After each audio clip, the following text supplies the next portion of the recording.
ಒಳ್ಳೇದು ಕೆಟ್ಟದ್ದು ಏನು ಅಂತ ನನಗೆ ಚೆನ್ನಾಗಿ ಗೊತ್ತು. ನಿನ್ನ ಪರಿಸ್ಥಿತಿನ ಒಂದ್ಸಲ ಯೋಚನೆ ಮಾಡು. ನೀನೀಗ ಮದುವೆ ವಯಸ್ಸಿಗೆ ಬಂದಿದ್ಯಾ. ನಿಮ್ಮ ಅಪ್ಪ ಅಮ್ಮನಿಗೆ ನಿನ್ನ ಮದುವೆ ಮಾಡೋ ಶಕ್ತಿ ಇದೆಯಾ? ಆದ್ರೂ ಇನ್ನ ಸ್ವಲ್ಪ ವರ್ಷ ಕಳೀಲಿ ಅಂತ. ಸ್ವಲ್ಪ ವರ್ಷ ಆದ್ಮೇಲೆ ಯಾರಿರ್ತಾರೆ? ಈಗಾದ್ರೆ ವಿಶ್ವ ಇದ್ದಾನೆ, ನಿಮ್ಮ ಅಪ್ಪ ಅಮ್ಮ ಬಂದಿದ್ದಾರೆ. ಎಲ್ಲದಕ್ಕೂ ಮೇಲಾಗಿ ನಿನ್ನ ಮದುವೆ ಜವಾಬ್ದಾರಿ ತಗೊಳ್ಳೋದಕ್ಕೆ ನಾನಿದ್ದೀನಿ. ನಿಮ್ಮ ಅಪ್ಪ ಅಮ್ಮನ ಜವಾಬ್ದಾರಿನೂ ಕಡಿಮೆ ಆಗುತ್ತೆ. ಕೊನೆ ಪಕ್ಷ ನನ್ನ ಮಾತಿಗಾದ್ರೂ ಬೆಲೆ ಕೊಡ್ತೀಯಾ ಅನ್ಕೊಂಡೆ.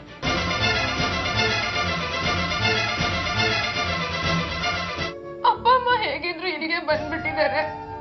ಅವ್ರ ಹತ್ರ ನಾನು ಮಾತಾಡ್ತೀನಿ. ನಾಳೆನೆ ಮದ್ವೆ ಮಾತುಕತೆ ಅಂದ್ರು. ಅಲ್ವೇ, ಇದ್ದಕ್ಕಿದ್ದಂಗೆ ಮದ್ವೆ ಅಂದ್ರೆ ಹುಡುಗ ಎಲ್ಲಿ ಸಿಗ್ತಾನೆ? ಅವ್ರು ನನ್ನ ಹತ್ರ ವಿಶ್ವನ್ ಮದ್ವೆ ಆಗು ಅಂತಿದ್ದಾರೆ. ನಿಜವಾಗ್ಲೂ ನಿಂಗ್ ಮದ್ವೆ ಮಾಡ್ತಾರಂತೇನೆ? ಹ್ಞೂ ಅಕ್ಕ. ಕೊನೆ ಪಕ್ಷ ನನ್ ಮಾತ್ಕಾದ್ರೂ ಬೆಲೆ ಕೊಡ್ತೀಯೋ ಇಲ್ವೋ ಅಂತ ಕೇಳ್ತಿದ್ದಾರೆ. ಆದ್ರೆ ನಿಂಗೆ ಇಷ್ಟ ಬೇಗ ಮದ್ವೆ ಆಗಕ್ ಇಷ್ಟ ಇಲ್ವಾ? ಇಲ್ಲ ಅಕ್ಕ.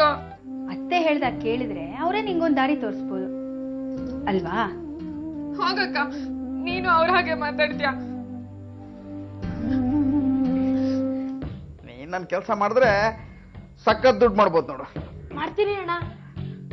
ಬೆನ್ನು ಸಿಕ್ಕಾಪಟ್ಟೆ ನೋವು ಕಣ. ಸ್ವಲ್ಪ ನಾನು ಬೆನ್ನು ಒತ್ತುತ್ತೀಯಾ? ಮಲ್ಕೊಳ್ಳಿ ಅಣ್ಣ, ಒತ್ತುತ್ತೀನಿ. ಎಲ್ಲಿ ಕೈ ಕೊಡು.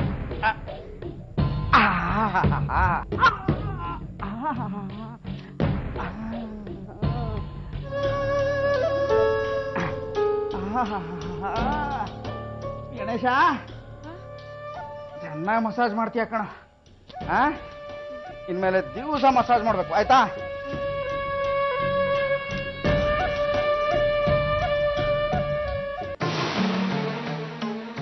ಸೂರಪ್ಪ, ಅದು ನಿಮ್ಮ ಹೆಂಡತಿಗೆ, ಇದು ನಿಮಗೆ.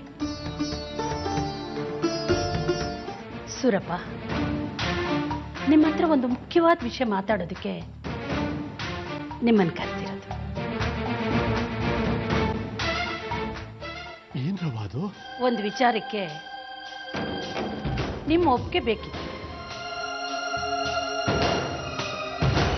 ನನ್ನ ಒಪ್ಪಿಗೆನ? ಏನು ಅಂದ್ರೆ, ಅಮ್ಮವ್ರ ಬಿಡಿ, ಅಮ್ಮವ್ರ, ಅಮ್ಮ ನಾನೇನು ಮಾಡಿಲ್ಲ.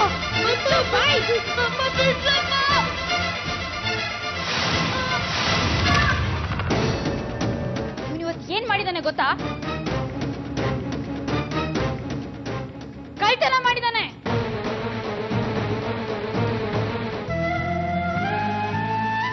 ಹೌದೇನೋ ಗಣೇಶ?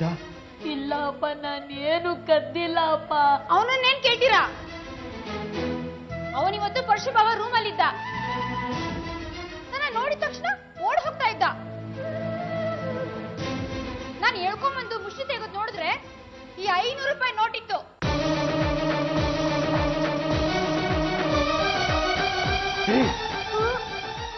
ಕಳ್ತನ ಮಾಡ್ತೀನೋ? ದೇವರಂತ ಮನುಷ್ಯರು ನಮ್ಗೆ ಎಷ್ಟು ಉಪಕಾರ ಮಾಡವ್ರೆ. ಅನ್ನ ಹಾಕಿದ್ದಡಿ ಬೆಳೆ ಕಳ್ತನ ಮಾಡ್ತೀಯ ನೀನು? ಇಲ್ಲ ಅಪ್ಪ, ಅಪ್ಪ ನಾನೇನು ಕಳ್ತನ ಮಾಡಿಲ್ಲ. ಅಪ್ಪ ಮಾಡಿಬೇಡ. ನೀನ್ 500 ರೂಪಾಯಿ ಕದ್ದಿದ್ದು ನಿಜಾನಾ? ಮಣಗು ನನ್ ಕದ್ದಿಲ್ಲ ಅಮ್ಮ. ಅದನ್ನ ಪರಶುರಾಮಣ್ಣ ಕೊಟ್ರು. ಅದನ್ನ ನನಗ ಅಕ್ಕಂಗ್ ತೋರಿಸಿದಕ್ಕೆ ಈ ತರ ಎಲ್ಲ ತಗೊಳ್ಬಾರ್ದು ಅಂದ್ಲು. ಅದಕ್ಕೆ ಹೋಗಿ ವಾಪಸ್ ಕೊಡೋಣ ಅಂತ ಹೋಗಿದ್ದೆ. ನಿನಗೆ ಹಿಂಗೆಲ್ಲ ಹೇಳಿದ್ರೆ ಅರ್ಥ ಆಗಲ್ಲ. 4 ಬಿಟ್ರೆ ಗೊತ್ತಾಗತ್ತೆ.